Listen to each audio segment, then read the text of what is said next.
तो हेलो साथियों, कैसे हो आप लोग? अच्छे से मज़े में। यहाँ पर आज हमने जितना भी ह्यूमन आई में कंप्लीट किया था, क्लोज किया था, आज हम नया टॉपिक स्टार्ट करने वाले हैं। और जिस टॉपिक का नाम है गिलास प्रिज्म। जिस टॉपिक का नाम है गिलास प्रिज्म। यहां पर जरा आप सोच लीजिए, गिलास प्रिज्म क्या होता है? क्या होता है गिलास प्रिज्म? ये एक ट्रांसपेरेंट मटेरियल होता है। शाबाश। गिलास प्रिज्म एक ट्रांसपेरेंट मटेरियल होता है, लेकिन अब इसको प्रिज्म क्यों नाम पड़ा ये भी हम देखते हैं अभी। और मेरे सामने, मेरे हाथ में आप देख सकते हो, ये मैंने एक पेपर से 3 डायमेंशनल गिलास प्रिज्म बनाया है। जरा आप देख सकते हो उसको। और यहां पर मैं बता सकता हूं, ये जो गिलास प्रिज्म होता है, इसमें 3 रेक्टेंगुलर सरफेसेस होती है। आप देख सकते हो जरा, जो मैंने ग्रीन से यहां पर दिखा, एक वाली सरफेस, ठीक है, और ये होगी दूसरी वाली सरफेस, और ये हो गई तीसरी वाली सरफेस। समझ में आ गई बात? कितनी रेक्टेंगुलर सरफेस में? 3 रेक्टेंगुलर। और इसमें 2 ट्रायंगुलर सरफेस होती है, जिनको मैंने ब्लैक से मार्क किया। आप जरा देख सकते हो इसको, जिनको मैंने ब्लैक से मार्क किया है। नॉर्मली अगर हम इसको बनाएंगे, हम ऐसे बनाते हैं इसको, हम इसको ट्रायंगल शेप में दिखाते हैं ऐसे। ये हो गया गिलास प्रिज्म। लेकिन असल में ये क्या होता है, इसमें 3 रेक्टेंगुलर सरफेस, 1, 2 और 3 रेक्टेंगुलर सरफेस होती है, और 2 ट्रायंगुलर होती है, 1 और 2। सर अच्छा, अगर एग्जाम में डेफिनेशन आ गई तो आप लिखो गिलास prism is made up of गिलास। मतलब जो गिलास प्रिज्म होता है वो गिलास का बना होता है। समझ में आ रही बात? और उसमें 3 रेक्टेंगुलर सरफेस होती है और 2 ट्रायंगुलर सरफेस होती है। अच्छा सर, खास पॉइंट क्या है इसमें? खास पॉइंट है इसमें बेटा, ये वाला, इसको बोलते हैं एंगल ऑफ प्रिज्म, जिसको मैं ए से रिप्रेजेंट करता हूं। जिसको मैं ए से रिप्रेजेंट करता हूं, ये, इसको मैं बोलता हूं एंगल ऑफ प्रिज्म। ये वाला, this is called angle of prism. और जिसको मैं ए से रिप्रेजेंट करता, इज दैट क्लियर? बहुत आसान चीज है। हमें असली नई चीजें पढ़नी है इसमें, हमें असली रिफ्रैक्शन पढ़ना है इससे। लेकिन सबसे पहले मुझे गिलास प्रिज्म समझना है। गिलास प्रिज्म है क्या?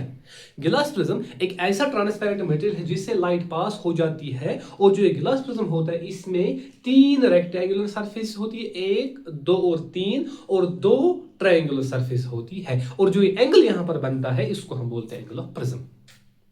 Is that clear? इतना तो समझ में आ गया ना आपको? इतना तो समझ में आ गया। अच्छा सर, हम एक टॉपिक क्या है असली, हमारा जो असली टॉपिक रहने वाला है बेटा, वो है रिफ्रैक्शन थ्रू गिलास प्रिज्म। शाबाश। रिफ्रैक्शन थ्रू गिलास प्रिज्म, ये हमारा मेन टॉपिक रहने वाला है।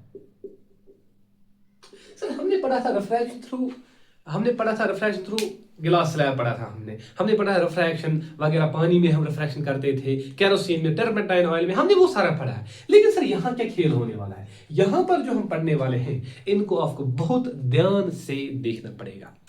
मैं सबसे पहली बात ये बताऊंगा, रिफ्रैक्शन ऑफ गिलास प्रिज्म का मतलब क्या है। इसका डेफिनेशन अगर हम देखते हैं, जब भी लाइट गिलास प्रिज्म से पास हो जाएगी, जब भी लाइट गिलास प्रिज्म से पास हो जाएगी, तो वो रिफ्रैक्ट हो जाएगी। मतलब जैसे ही वो एयर से लेकर गिलास में और गिलास को लीव करेगी, तो वो अपना रास्ता बदल देगी। इसको मैं ऐसे प्रैक्टिकलाइज कर सकता हूं। अब जरा देखिए इसको, ये मैंने अभी गिलास प्रिज्म बनाया है, ए, बी और सी मैंने इसका नाम रखा है। ध्यान से जरा देखिए इसको, मैंने क्या बनाया? गिलास प्रिज्म, जिसका नाम मैंने ए बी सी रखा है, ठीक है। और सबसे पहली बात क्या करेगा, यहां से आएगी इंसिडेंट रे। आगे इंसिडेंट रे, अरे हाँ या ना, आगे इंसिडेंट रे। तो यहां से पता है हम सबको, जैसे ये एक मीडियम से दूसरे मीडियम में जाती है, ये अपना रास्ता बदलती है, मतलब कि रिफ्रैक्ट हो जाती है।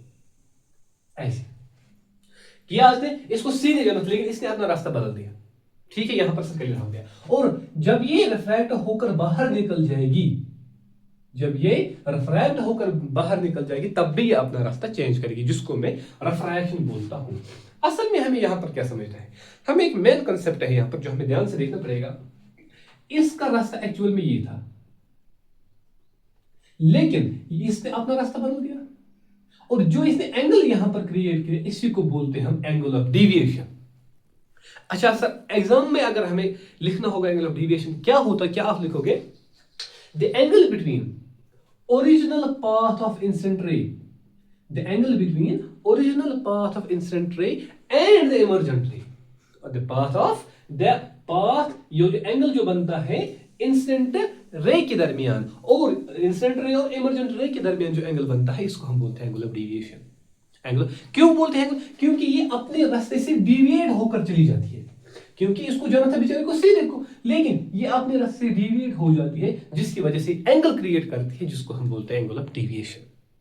Is that clear? Is that clear? आपको मेरी बात समझ में आ रही? सबसे पहले हमने गिलास प्रिज्म पढ़ा। गिलास प्रिज्म में हमने क्या सीखा? गिलास प्रिज्म एक ऐसा ट्रांसपेरेंट मटेरियल है जिसकी 3 रेक्टेंगुलर सरफेस होती है और 2 ट्रायंगुलर सरफेस होती है। वो तो हमने देख भी लिया जो कि ये है, ये हमने गिलास प्रिज्म समझ भी लिया ये क्या होता है। अच्छा, एक और चीज हमें जो असल में काम हमें जो समझना है वो है रिफ्रैक्शन ऑफ गिलास प्रिज्म। रिफ्रैक्शन ऑफ गिलास प्रिज्म क्या बोलता है सर? जब एक लाइट, जब इंसिडेंट रे गिलास प्रिज्म से पास हो जाती है तो वो रिफ्रैक्ट हो जाती है और वो जब गिलास प्रिज्म को लीव करती है वो एक एंगल बनाती है जिसका नाम है एंगल ऑफ डेविएशन, जो कि यहां पर बनता है original path of incident ray और इमर्जेंट रे के दरमियान।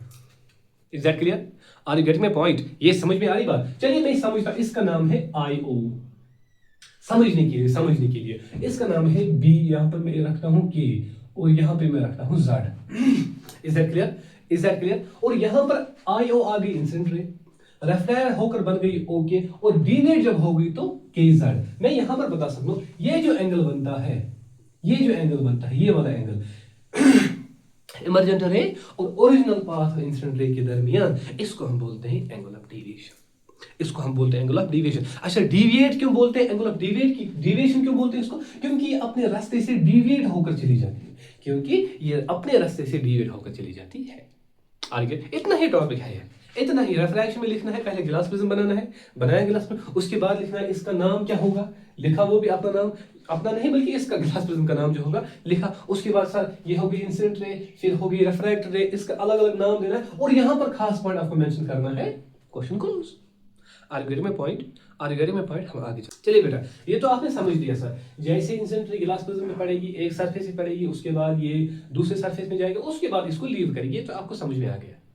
सर यहाँ पर खास पॉइंट क्या है? आपने जो बताया अभी, खास पॉइंट क्या है यहाँ पर? खास पॉइंट ये है, जब भी ये आप जरा पॉइंट खास तौर पर ध्यान रखिए इसको, जब भी इंसिडेंट रे, फिर रिफ्रैक्ट रे और फिर इमर्जेंट रे, ये जो इमर्जेंट रे होती है ना बेटा, ये ऑलवेज मूव करती है towards the base of prism. ये जो इमर्जेंट रे होती है, ये वाली इमर्जेंट के जेड इमर्जेंट जो रे है, ये ऑलवेज करती है move towards base of prism. ये क्यों करती है मूव टुवर्ड? इसका रीजन है इसका ट्रायंगुलर शेप। ये जो इसका ट्रायंगुलर शेप होता है, इसी की वजह से जो इमर्जेंट रे होती है, it moves towards the base of prism. Are you get my point? ये खास पॉइंट आपको, 2 खास पॉइंट हमें इसमें सीखने को मिले हैं। एंगल ऑफ डेविएशन क्या होता है और कब बनता है और किन के दरमियान बनता है, और जो इमर्जेंट रे होती है ये कहां मूव करती है, ये मूव करती है टुवर्ड्स बेस ऑफ प्रिज्म, और यहाँ पर जो बेस है वो है AB। आपको लग रहा है इसी की ओर आ रहा है, समझ में आ गई बात? एक और चीज में, एक और बार मैं आपको दिखाना चाहता हूँ, ये जैसे ही आ गई इंसिडेंट रे, फिर हो गई बेटा रिफ्रैक्ट रे और फिर इमर्जेंट रे, ये जो है ना, ये वाला एंगल, ये वाला एंगल एंगल ऑफ डेविएशन जिसको आप बोलते हो, ये है ना एंगल ऑफ डेविएशन। और यहां पर ये जो ये है ना, it moves towards the base of prism, ये ऑलवेज मूव करती है towards the base because of the triangular shape of this गिलास प्रिज्म। और यही इतना ही टॉपिक है, एग्जाम में लिख के आ जाओ, 3 4 5 नंबर अकाउंट में आ जाएंगे खुद।